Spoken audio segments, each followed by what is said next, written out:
The hidden cost of being too frugal, when saving can actually make you poorer.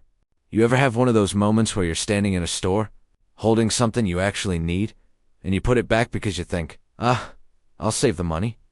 And then 2 weeks later, the cheaper version you already own breaks. Again.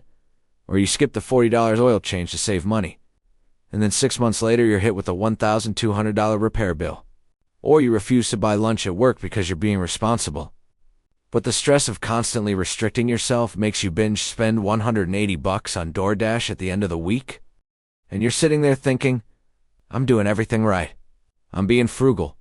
Why does it feel like I'm still losing? Here's the thing. Being frugal can absolutely make you poor. Not because saving's bad, but because the wrong kind of saving destroys your time, your energy, your earning power, and your long-term financial trajectory. And once you understand the psychology behind this, you'll never look at saving money the same way again. My name is Liam, and I spend way too much time thinking about how to prepare for retirement.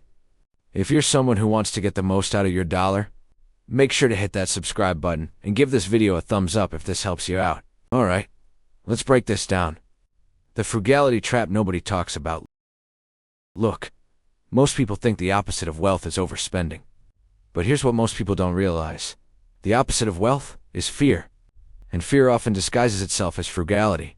There's a difference between strategic saving, which builds wealth, and fear-based frugality, which destroys it. Fear-based frugality feels like, I can't spend anything. I don't deserve that. I need to save every penny. I'll be safe if I just cut more. But here's the problem. When you try to save your way out of fear, you end up shrinking your life instead of expanding your wealth. The math behind why being too frugal backfires. Let's break this down with real numbers. Example 1. The cheap purchase that costs more. You buy a $40 pair of shoes instead of the $120 pair. The $40 pair lasts 6 months. The $120 pair lasts 3 years. Over those 3 years, the cheaper shoes will cost you $240. The expensive ones? Only $120. Your savings cost you double. Example 2. The car maintenance trap. Skipping a $40 oil change can lead to engine wear, overheating, or gasket failure. Average repair cost $1,200 to $4,000. Trying to save $40 can cost you a month's rent. Example 3. The time cost. You drive 25 minutes across town to save $6 on groceries. Round trip, 50 minutes. You just valued your time at $7.20 an hour. If your earning potential is $25 an hour, you're losing money. This is where it gets really interesting. Frugality often ignores opportunity costs, the most expensive cost of all. The psychology behind saving yourself poor. Here's what most people don't realize. Frugality becomes dangerous when it becomes an identity. When you start thinking, I'm the person who never spends. I'm the person who always finds the cheapest option. I'm the person who sacrifices. Your brain starts optimizing for minimizing cost, not maximizing value. And those are two completely different games.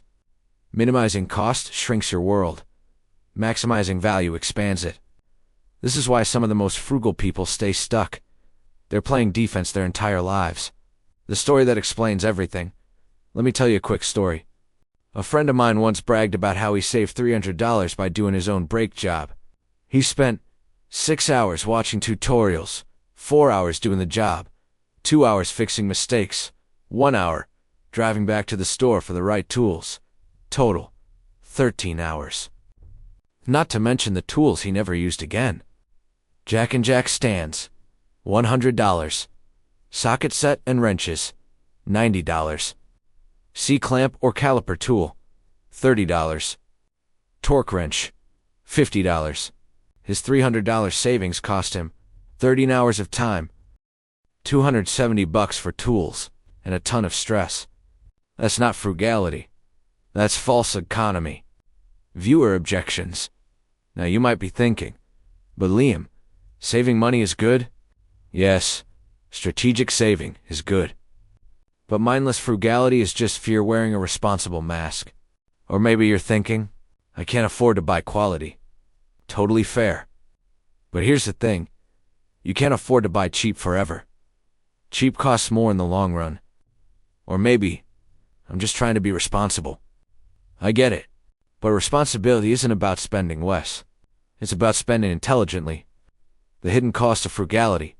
Lost earning power. Here's where it gets really interesting. Being too frugal doesn't just cost you money. It costs you opportunity. When you refuse to spend on upgrading the tools you use every day, better education, better health, better systems, better environments, you limit your ability to earn more. Example. You refuse to buy a $300 course that could increase your income by $10,000 a year. Your frugality cost you $9,700. That's not saving. That's self-sabotage. The emotional cost of being too frugal. Frugality has hidden emotional costs. Stress, guilt, shame, decision fatigue, resentment, even burnout, when every purchase feels like a moral test.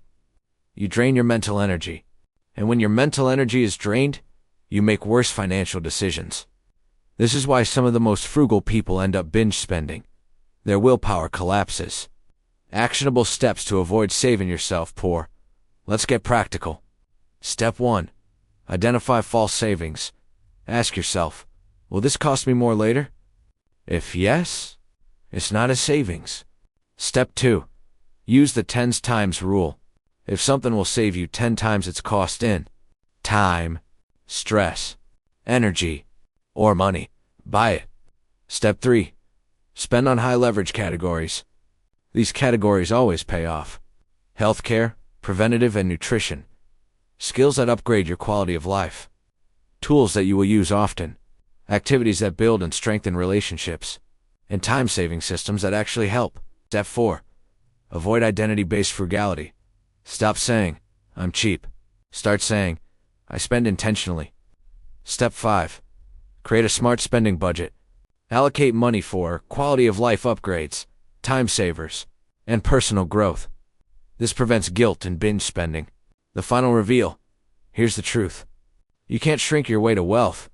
Frugality has a limit. Growth doesn't.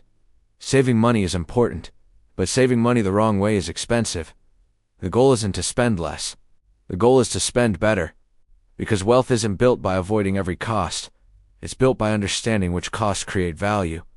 If you've been beating yourself up for not being frugal enough, stop. You don't need to live smaller. You need to live smarter.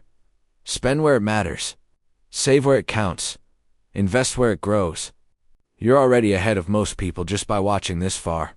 If you want the next piece of the puzzle, click one of the videos on your screen. It'll make everything we covered today even clearer.